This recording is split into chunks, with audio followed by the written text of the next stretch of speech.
Okay, Nick and Andy, massive North London derby this weekend. Delighted to say I'll be there for PST on site. We'll be providing lots of analysis, reaction, speaking to the players after the game. Looking forward to that.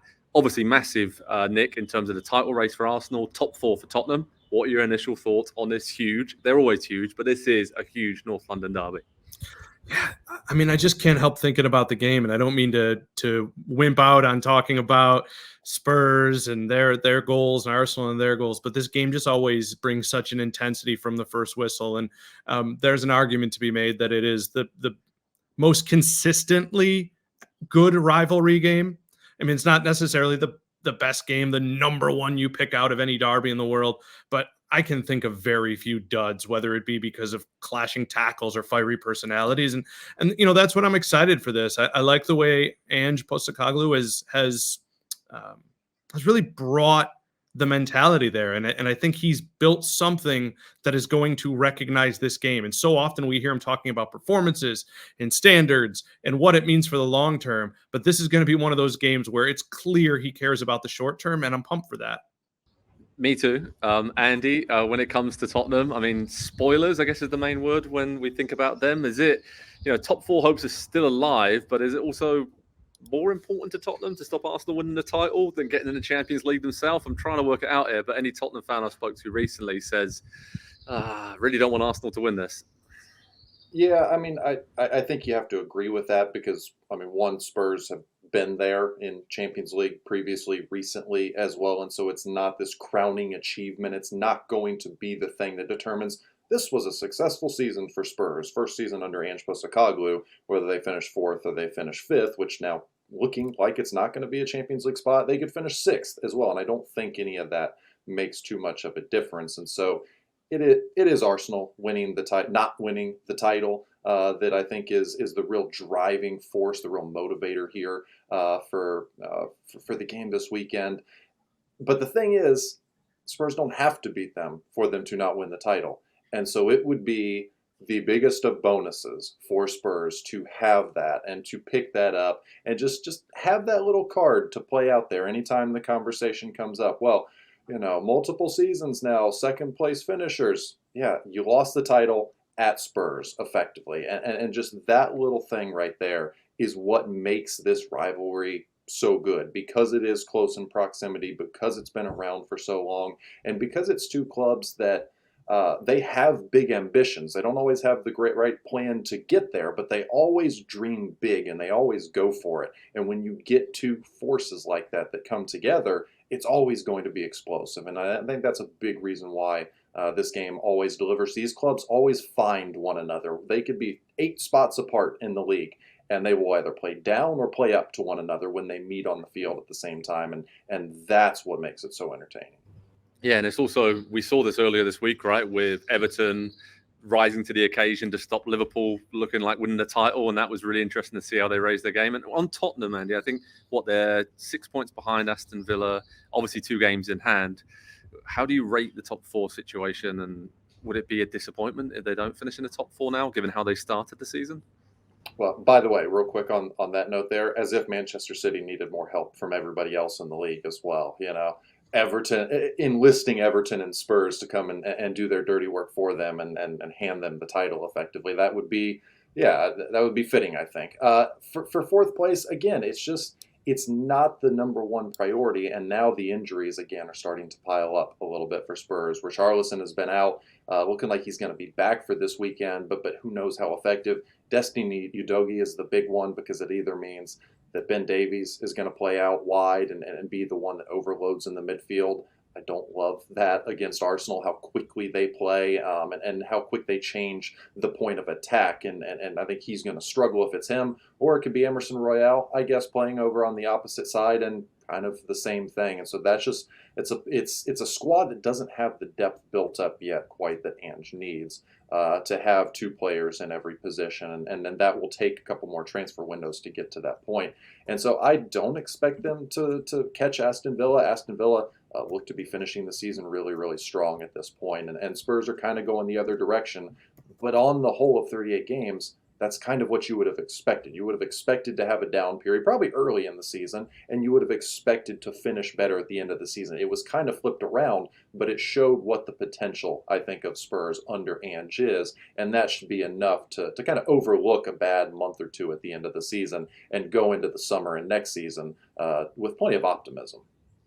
Nick, Arsenal, plenty of optimism around them right now. They've rebounded really well with those wins against Wolves and Chelsea. 6 straight shutouts away from home. That's pretty incredible. I don't know if they're going to do it this weekend against Tottenham, though. But what do you make of that response from Arsenal after a really tough week before that?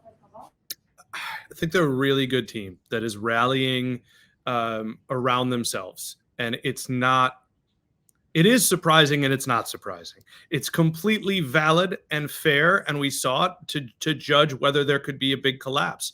Those were fair questions, and there still could be a collapse. But the team is so good in open play. It's clear that they're a little bit tired. I don't think if you get Mikel Arteta in a couple of months when he's able to be separated from the noise of the day-to-day, he's going to tell you he didn't do well with his personnel this year and that it cost Arsenal. But the way that they go in most games, and this might be different, by the way, this game, again, the occasion is huge, but you have to be impressed and you have to feel very comfortable if you're an Arsenal fan that you're into an era of, okay, we'll never be bad. And that's where you were 15 years ago. And not never, but you know what I mean? Like going into a year, you're not going to have oh my God, we're in 7th and it's April, at this point. It's really impressive, to be honest, because I think we all thought they'd gone, and Rice, Odegaard, Saka looked really tired, Andy. But what's your prediction for this one? Because some intriguing individual battles, right? Especially in midfield, maybe Odegaard, who's going to be marking him from Spurs. And you already said it about the left-back situation for Tottenham.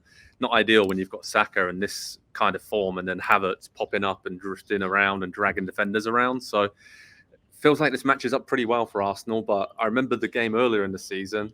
Tottenham did pretty well against them. Different situation for Spurs, but that 2-2 draw was really entertaining. So I feel like it's going to be an open game on Sunday. It usually is when these two meet.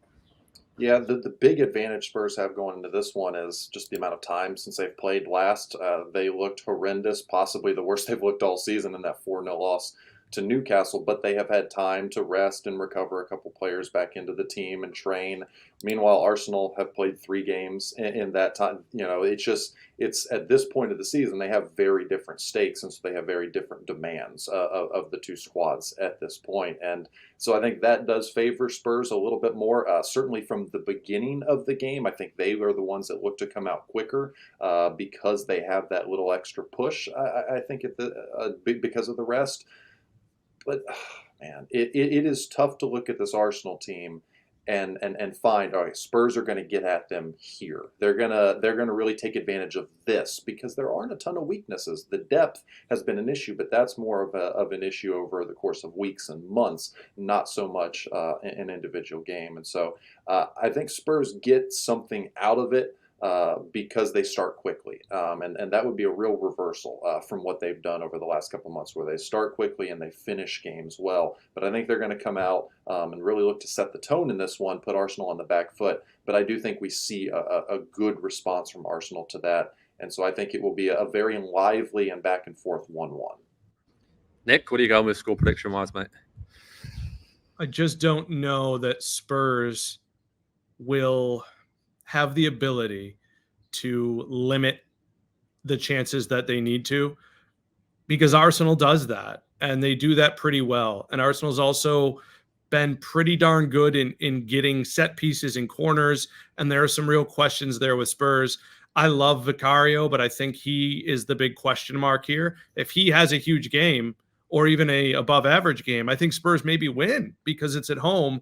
But I have a lot of questions about the big spot for Spurs, and this is a learning experience for them, much like it was for Arsenal for the last couple of years. And so I'm actually going to tip Arsenal to get a win here, but I think it'll be a tremendous game, and I'll say 2-1.